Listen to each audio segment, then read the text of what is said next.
I'm motivated by fear. Fear of fear. I hate being scared to do something. It's very simple. This is what I believe, and I'm willing to die for it. Yeah. Period. You can't be scared to die for the truth. The truth is the only thing that's ever going to be constant. And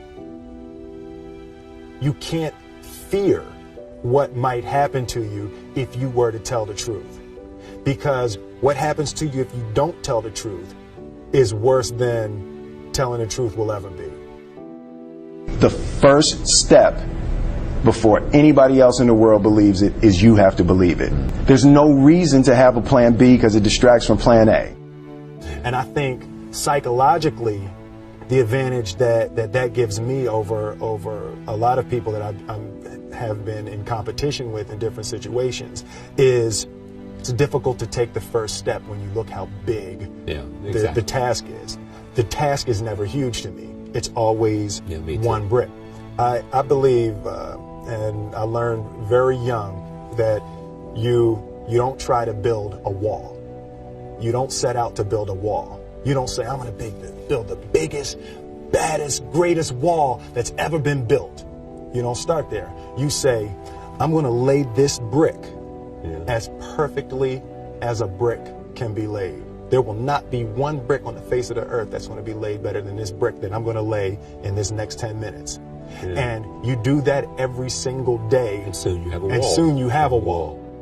I've never really viewed myself as particularly talented. Where I excel is ridiculous, sickening work ethic. You know, while the other guy's sleeping, I'm working. While the other guy's eating, I'm working. The separation of talent and skill is one of the greatest misunderstood concepts for people who are trying to excel, who have dreams, that want to do things. Talent you have naturally. Skill is only developed by hours and hours and hours of beating on your craft.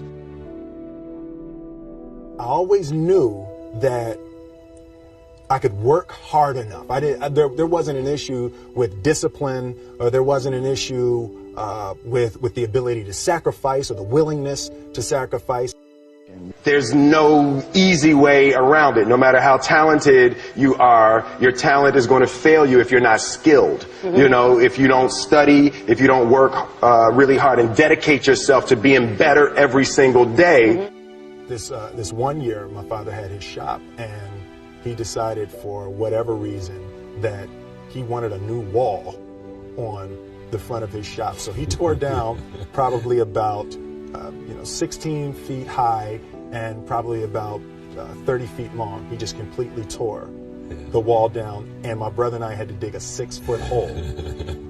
For the foundation. For the foundation. We would mix in the concrete by hand. A year and a half. We were building this wall for a year and a half. Every day after school, we would come in, mixing concrete, putting it in the hole, doing it. And it was just myself and my little brother. And I remember standing back, looking at that wall, saying, there's going to be a hole here forever. A year and a half later, we laid the final brick. And my father stood back with my brother and I know he planned this. He says he didn't, but I know he had been planning this and writing this for his for the past 2 years. But we stood back, we looked at the wall, and he looked at me and my brother and said, "Don't y'all never tell me that you can't do something," and walked into the shop. As a child, my parents always told me, you could be whatever you want to be, you could do whatever you want to do. And you know, that office, that position, the highest office on the face of the earth, it was something I heard my parents saying it, but I didn't totally believe it. Yet I went out in the world and I carried myself and I held my head high and I stood there and I looked people in their eyes and I talked to people as if I was deserving of everything that this planet has to offer. I really want to say to children out there and to people who are watching, Confucius said one time, he who says he can and he who says he can't are both usually right.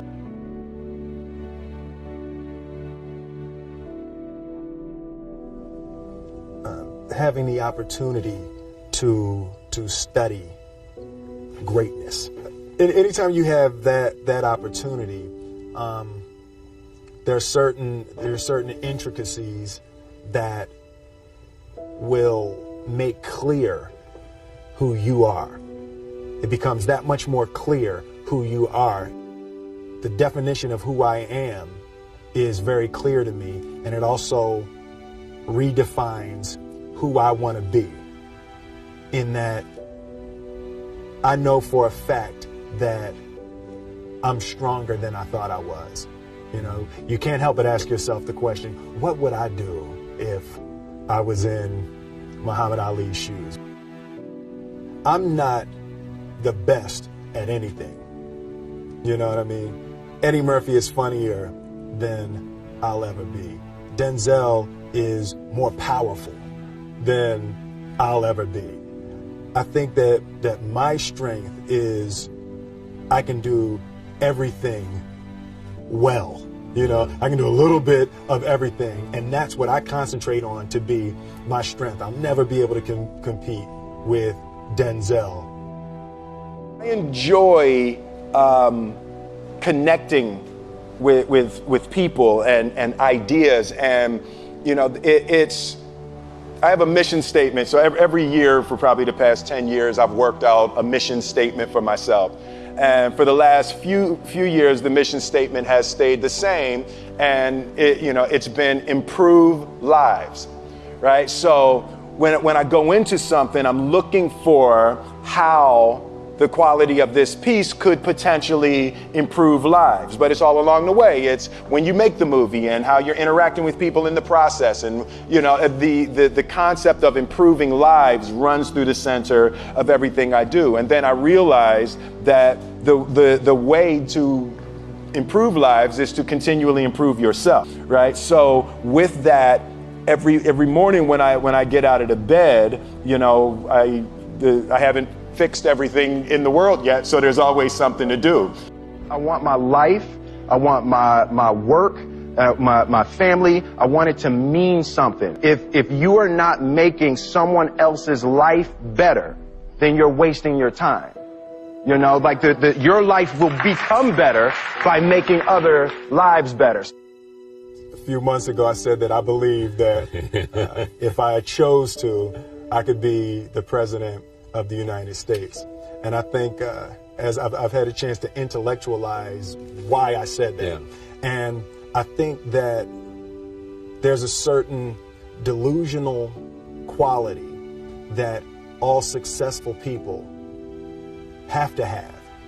You have to believe that something different than what has happened for the last 50 million years of history. You have to believe that something different can happen.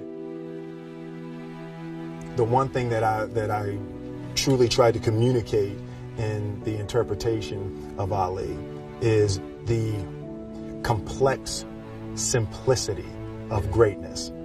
And how greatness is not this wonderful, esoteric, elusive, God-like feature that only the special among us will ever taste. You know, it's something that truly exists in all of us. Loss is bound to joy. Like pain and suffering are bound to joy. The being able to survive something is actually a big part of being able to find that next wave of joy. You appreciate smaller things. I hated being scared, that I didn't want to even take the meeting. I just hated that being scared to do something. And I think what developed in my early days was the attitude that I started attacking things that I was scared of.